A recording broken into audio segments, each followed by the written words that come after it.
नमस्कार, जय श्री राधे। मैं हूं करिश्मा कौशिक और आप सभी दर्शकों का एस्ट्रो तक चैनल पे बहुत बहुत स्वागत है। एस्ट्रो तक को देख सकते हैं तक ऐप से, तो अपने मोबाइल में गूगल प्ले स्टोर पे जाकर के तक ऐप डाउनलोड करें। साथ ही साथ फेसबुक और यूट्यूब से भी आप एस्ट्रो तक को देख सकते हैं।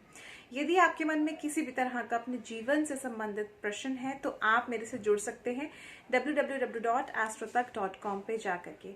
यहाँ पर आप मेरे से कॉल करके भी प्रश्न पूछ सकते हैं और साथ ही साथ अपना प्रश्न मुझे आप लिखकर भी भेज सकते हैं। तो आज हम बात करेंगे सूर्य ग्रहण की।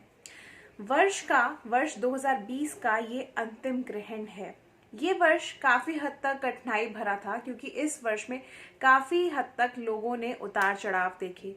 और अगर हम बात करें ग्रहण की तो इस वर्ष कुल मिलाकर के 6 ग्रहण थे, 2 सूर्य ग्रहण, 4 चंद्र ग्रहण। और ये जो लगने वाला है वर्ष का अंतिम सूर्य ग्रहण है, अंतिम ग्रहण है 2020 का। ये लगेगा 14 दिसंबर 2020 को। हालांकि ये भारत में नजर नहीं आएगा क्योंकि ये जो ग्रहण जो आरंभ होगा इसका समय होगा शाम के 7:03 से लेकर के और रात्रि तक ये चलेगा, यानी 12:23 तक। तो जो तिथि है वो बदल चुकी होगी, 15 दिसंबर लग चुकी होगी।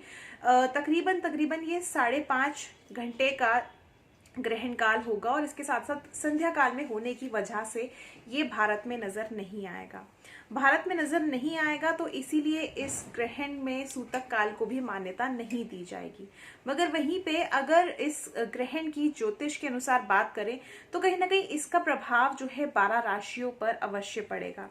अब देखिए, ये जो ग्रहण लग रहा है ये वृश्चिक राशि में लग रहा है और साथ ही साथ ज्येष्ठा नक्षत्र में लग रहा है। तो जिन जातकों ने वृश्चिक राशि में यानी स्कॉर्पियो में जन्म लिया है और साथ ही साथ ज्येष्ठा नक्षत्र में जन्म लिया है, उन लोगों को काफी हद तक सावधानी रखने की आवश्यकता है। क्योंकि अगर पूरा प्रभाव देखा जाए तो जिन लोगों ने वृश्चिक राशि में जन्म लिया है उन लोगों पे बहुत अधिक पड़ेगा। तो इसीलिए आप लोगों को बहुत अधिक सावधानी रखने की आवश्यकता है। वहीं पे अगर देखा जाए तो वृश्चिक राशि के अंदर जिस समय पे ये ग्रहण चल रहा होगा उस समय पर 5 ग्रह मौजूद होंगे। उसमें से कौन कौन से ग्रह हैं? 5 ग्रह तो जान लेते हैं। सबसे पहले सूर्य, चंद्रमा, बुध और इसके साथ ही साथ शुक्र और केतु। ये 5 ग्रह जो हैं ये वृश्चिक राशि में इस समय पर स्थित होंगे। वहीं पर अगर देखा जाए तो अगले दिन यानी 15 दिसंबर को सूर्य जो है धनु राशि में गोचर कर जाएंगे। 15 दिसंबर को मनाई जाएगी धनु संक्रांति। तो 5 राशियों पर इसका बहुत ही ज्यादा प्रभाव पड़ेगा। अब वो राशियां कौन कौन सी हैं सबसे पहले तो ये जान लेते हैं। तो देखिए, मेष राशि वालों के लिए ये जो समय रहेगा ग्रहण काल का ये काफी हद तक कठिनाई भरा रह सकता है। आप लोगों को सेहत का ध्यान रखने की बहुत अधिक आवश्यकता है। सेहत का पूरी तरह से ध्यान रखें, नहीं तो आपको कहीं ना कहीं धन से संबंधित परेशानी आ सकती है और धन जो है आपका स्वास्थ्य पे अधिक खर्चा हो सकता है। वहीं पे अगर हम दूसरी राशि की चर्चा करें तो मिथुन राशि के ऊपर इसका प्रभाव अधिक पड़ेगा। तो मिथुन राशि के जातकों को बहुत ज्यादा सावधानी बरतने की आवश्यकता है। किसी भी वजह से आप किसी भी वाद विवाद में ना फंसे। इस समय पर थोड़ा सा आप अपने क्रोध पर नियंत्रण रख के चले। अगर किसी भी वाद विवाद में फंसते हैं तो आपको बहुत अधिक तनाव हो जाएगा। तो अपना इस समय पर मानसिक तनाव का स्पेशली ध्यान रखने का प्रयास करें। वहीं पे तीसरी राशि की अगर हम बात करें तो तीसरी राशि है कन्या।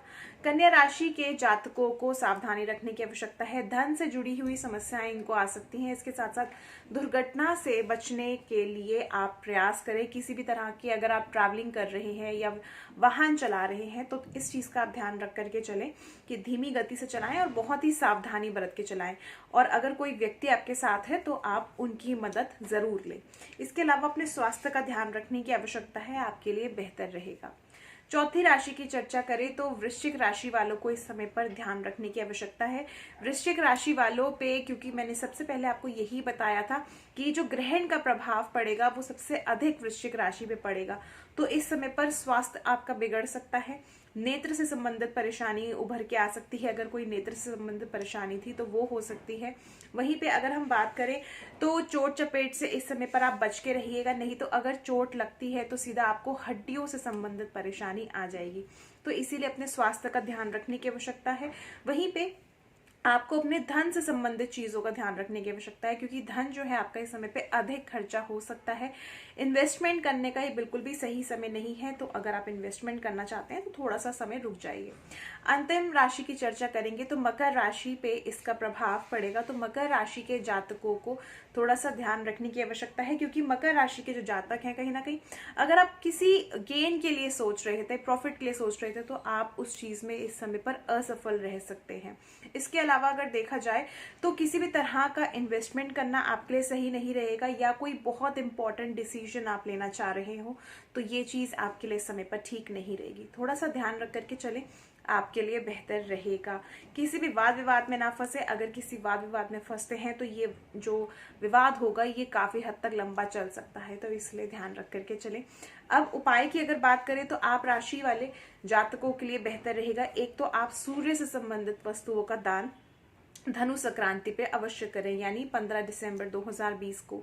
अब क्या क्या दान करना है आपने?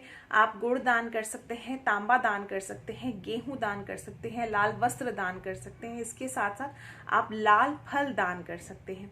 ये सब वस्तुएं आप दान कर सकते हैं। वहीं पे ग्रहण काल के दौरान, हालांकि ग्रहण काल में इतना ज्यादा कुछ आपको सावधानी रखने की आवश्यकता नहीं है, क्योंकि भारत में नहीं नजर आएगा, मगर फिर भी ग्रहण काल के दौरान यदि आप गायत्री मंत्र का जप करें तो आपके लिए बहुत ज्यादा लाभकारी रहेगा।